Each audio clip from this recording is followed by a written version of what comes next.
and then expect me to just get into it. You didn't like my counting? Start recording. Actually, that sounds like an Australian newscast person. Welcome to the Good Girls Society. Welcome.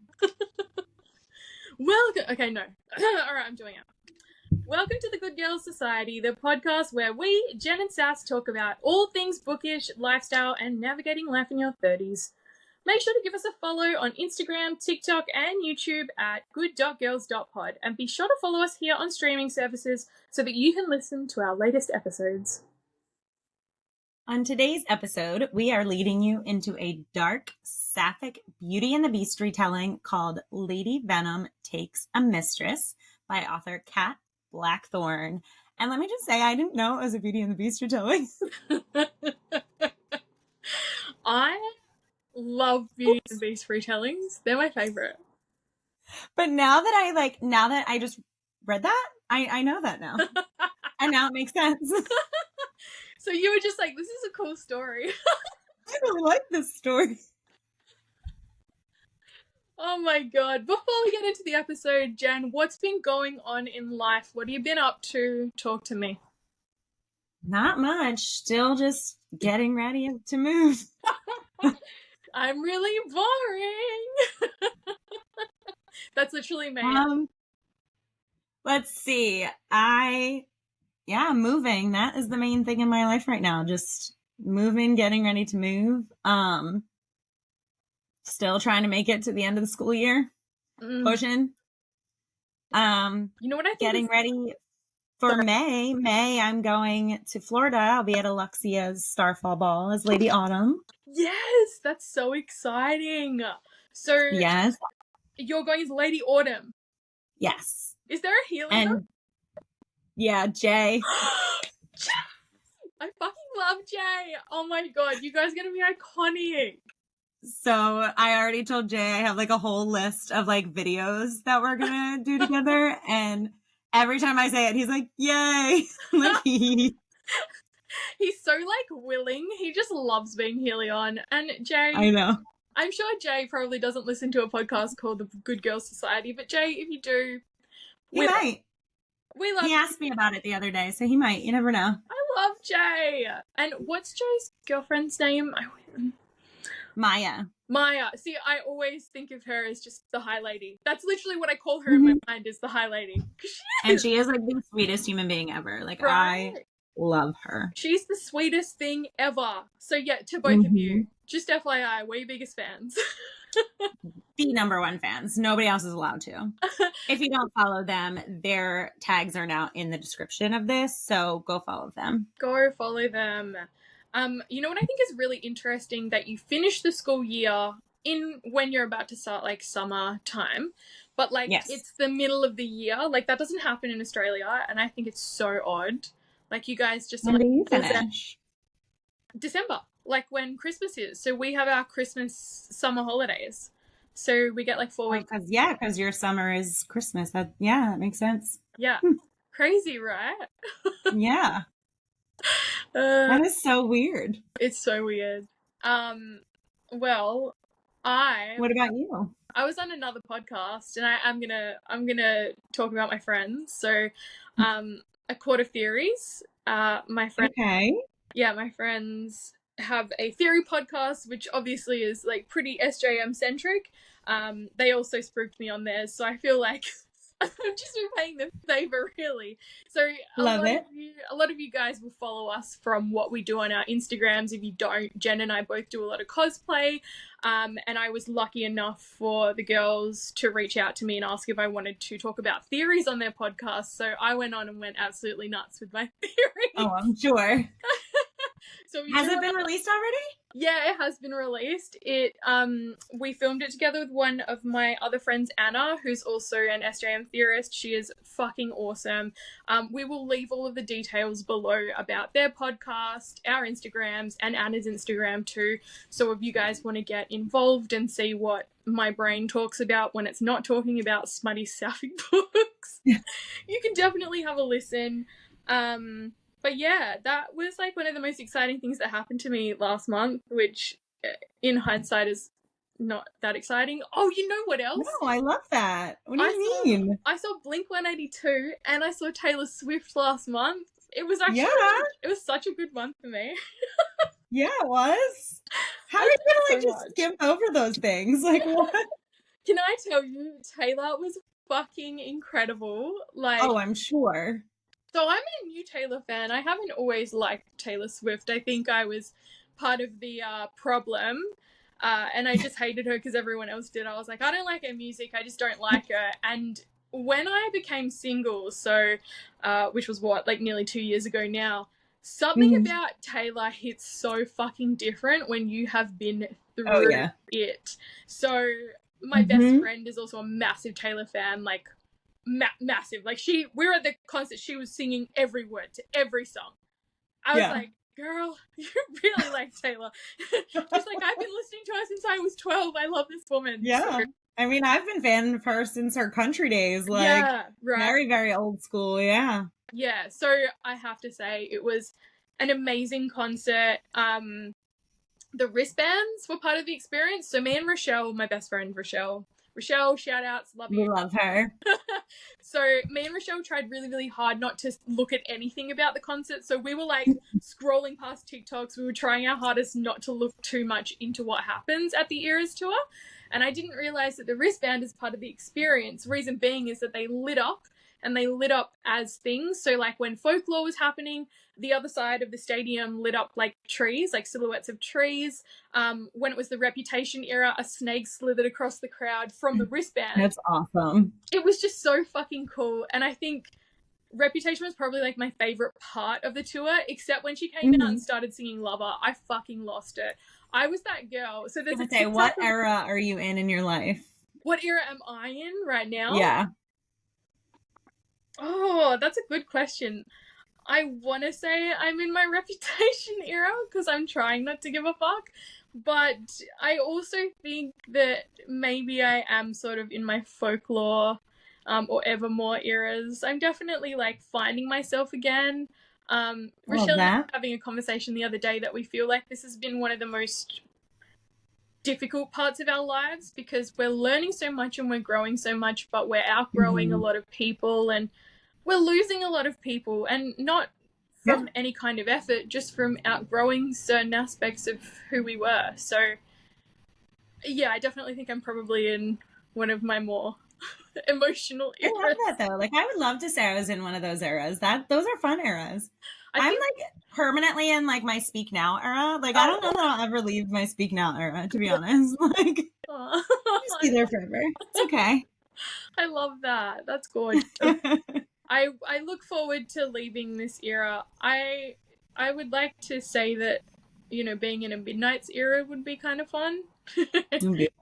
I do like Midnights. I know not a lot of people liked Midnights, but as someone who hadn't listened to a lot of Taylor previously, I found Midnights really enjoyable. So yeah. Oh, and we're getting, what is it? Is it the something Poets Society? I keep wanting to say Dead Poets Society, but that's the movie, and that's totally wrong. I was literally about to say Dead Poets, and I was like, it's not Dead Poets. What is it? No. Wait, I'm looking for my phone. It's right in front of me. I got my iPad, but I don't know.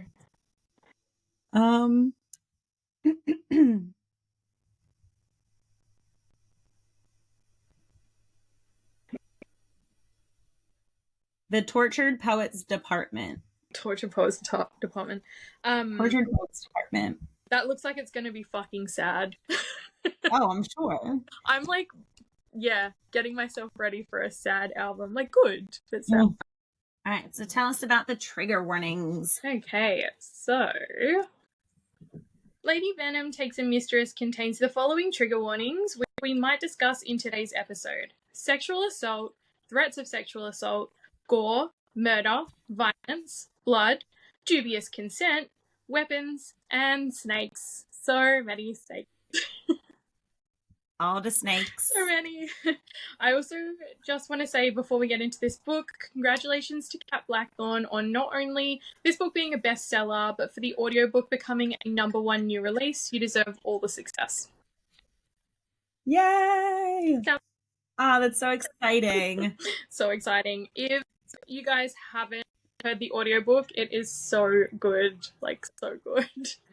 It's phenomenal. I listened to the audiobook. It's so good. So I remember I read this book and then straight away I was like, audiobook immediately. I just want to say, go listen to the audiobook. It's definitely got like sound effects. Mm-hmm. Yes, please go listen to that audiobook after. Okay. Let me control myself. Thank you. Okay. Let's talk about the synopsis, shall we? So Lady Venom Takes a Mistress follows Poesy Laroche as she is auctioned up as a wife for the revolting men in her town. She is chosen by one particularly nasty lord who she runs away from on her wedding day. Deep in the woods, she finds protection in the Gothic mansion of Alabaster Baudelaire, a mysterious woman with an entire staff of ghosts and enough snakes to have anyone quaking in their boots. This novella is set in the same world as the Halloween Boys series by the author, but it is not essential to have read that series to enjoy Lady Venom. While this book is short, it packs loads of entertainment, spice, and themes we love into its 118 pages. Yes. Can I just say one of my favorite overarching themes of this book is fuck men and fuck the patriarchy. Hell yes. Absolutely. And I think I keep looking for my phone like it's not sitting right in front of me. I loved the dedication in this one as well. There is something about a good dedication that just gets me every single time. And the dedication for this one did not disappoint. It's, if you couldn't decide if you wanted to be the female villain or sleep with her, this one is for you. So good. And that is yes. Immediate yes. Immediate yes. All right. So listen, if you're going into this book hoping for something compelling and moving, this ain't the book for you. This is 118 pages of pure lesbian filth mixed with murdering evil men who deserve it. Hell yeah, they I'd do. recommend this book to anyone who's been through a breakup, who's having a tough time at work, or to anyone who wants something spicy and fluffy. It's got these cozy Halloween vibes and gets to the point quickly. Posy is taken in by Lady Venom / Alabaster Baudelaire, but the condition is that she becomes Lady Venom's mistress. Posy is a virgin, and she's never wanted a man, so it makes sense that as soon as she meets Alabaster, she's suddenly swept off her feet by this evil snake villain. Love Alabaster has ghosts as her staff, and they're shy at first, but warm up to Posy, which makes this book feel so cute and cozy. I loved the ghosts. You know what, though? Why do they have to be all sneaky and shimmery at first? Like, yeah, like they were like, oh, I don't know if I like you. I'm going to be invisible. I don't know if I like you, so I'm going to just shimmer here and maybe you'll see me. No, but I loved them. They definitely made the story too. Like, they were so cute. They were. And they just like, oh, I loved them. You just feel for them. They're so sweet. Yeah. Now, Posy is attacked by a man who tries to take her back to her fiancé, but Lady Venom kills him, earning tension from the ghosts, which makes you wonder why they care so much. Lady Venom begins to teach Posy self-defense so she's able to ward off these assholes herself. I loved that part of the book. I loved that Alabaster worked so hard to make sure that Posy could protect herself. Yes. It was so cute. And we love that she found the knife first before any of this went down. Like, she like found a knife hidden in like the railing, the banister. Yeah. Like, I loved that. And the ghost was like, I think you can keep it. It's okay. She'll be okay with it. And she's like, okay. All right, then. I guess I'll keep it. And also her little, like, that just reminded me, like, right after that, she found her little snake friend, like the little green, like, bracelet snake. And I'm like, oh, I love you. I'm a big fan of snakes. I've always liked them. Don't ask me why. Like, I've never been afraid of them. So I loved this. Yeah, I don't like snakes. I loved it. I've never been a snake fan, but I loved that little green snake with all my heart. all my heart. He like protected her. You know, who would have thunk it? Us being like, oh, a snake. And then a couple pages later, oh, a snake. Oh my god, a snake. And snake. We'll talk about that in a second. So a friend of Lady Venom's, Red, or Esmeralda, comes to visit, and Posey is immediately jealous and intimidated by the beautiful redhead. We soon find out that Red is a vampire and is not interested in Alabaster as anything other than a friend. Posey asks Lady Venom if she's a vampire too, but then we find out that she's not. But we still don't know what she is. Now, a whole scene happens where we do find out what she is. We'll talk about that in the spicy section. But Posey's fiancé finally comes for her, swarming Lady Venom's house with, is it crows or hawks? It's crows. So the birds come and try to attack the snakes. So there are snakes all over this property. And then an unnecessary amount of men as well come. We find out that Lady Venom is actually a demon and has a curse on her. So she's only allowed to kill 7 men a year. If she kills more, she'll die, and all of her ghostly friends will disappear with her. The ghost! Now, at the end of the story, Posey ends up saving the day and breaking the curse, and they live happily ever after, which I love. I love a happily ever after. It was so sweet. It's like the best thing. Happily ever after. I was like, can we talk about her, like, riding the horse in the house, though? Yeah. Like, full on, like, just, I'm just imagining her on this big white horse covered in blood, just, like, trolloping up the stairwell of this big gothic mansion. So dramatic. I know. That's on Kat Blackthorne. I feel like she does such a good job of these, like, dramatized gothic, like, themes. I loved it.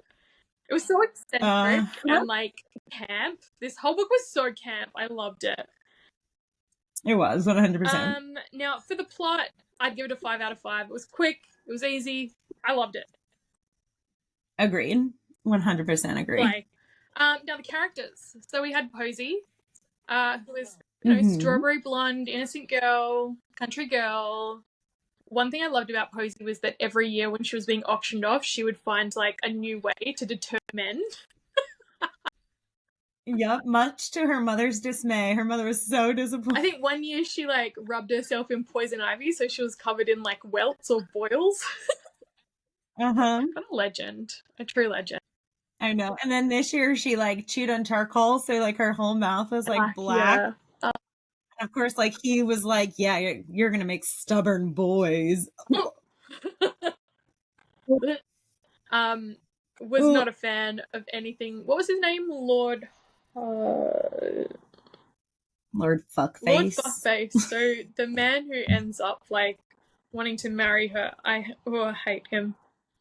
The way he actually is gross. Like, it definitely makes the whole, like, fuck men theme of this book even more powerful, because, yeah, he tries so many times to, like, sexually assault, like, everyone in this book. Like, get away from literally every character. Disgusting, foul creature.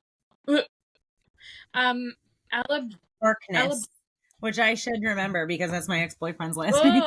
Ex for a reason. Yeah, Alabaster, loved her. Oh, she's great.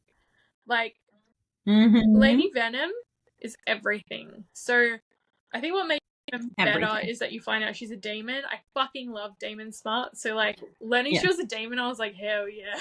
Let me tell you, my praise kink was satisfied. She did the damn thing. When it came to calling a girl, she was not shy. No. I immediately was like, Joe, did you read this? And she's like, no. I was like, great, because it's already on the way to your house. Here you go. Happy praise day. Oh my God, it's so good, though. It's so quick, good. Easy read, and, like, so much happens, but, like, in the best way. I feel like you're praised the whole time. Yeah. You get so much smart. Storyline's easy. It's quick. I don't know. I saw some reviews on this one where someone had said, I can't believe this wasn't written by a man. And I was like, go and fuck yourself. Like, what do you mean this is written by a man? It's camp as fuck. Like, all of the writing, the characters' names, like, it's so camp, it's so gay. How could you think this was written by anyone but? There's no way this is ever written by a man. Like, have you read books written by men? Actually, I actually haven't. I don't read. Should I even say that? I don't read books written by men. I actually don't. I refuse to. I don't want to know. I'm not interested.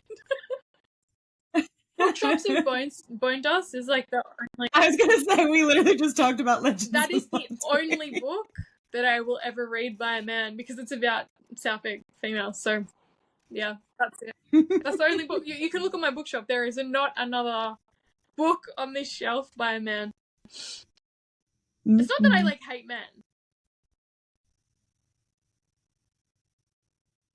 You sure about that? Anyway. You sure about that? You sure about that? No, I'm not. Characters, like, out of 5, again, I'd probably give them all 5. I fucking love the characters. Every single one. Every single one. Even the bad ones. They were so terribly bad that they were good. They were well written, even though they sucked. Yeah, right. But so, for a 118-page book, you got a lot of substance from these characters. Oh, yeah. Like, I think the only thing that I didn't like about this book was that it wasn't longer. Oh, yeah. Crazy. I think I wrote that in my thing was like, how can I get more of this? Like, definitely give this one a read. I think it's worth it. Yeah, if you haven't, definitely. Yeah. And as per usual, if you have or you want to have a chat about it, reach out to us. That is it for this week's podcast. We'll see you guys in a fortnight, which for my American friends is 2 weeks. Again. Yeah, I had to look it up the first time. It's okay. Again, make sure you follow our socials to keep up on book club in time to see these deep dives. We love having a chat in the comments, so feel free to reach out. See you soon. Love from your good girls. Bye. Bye.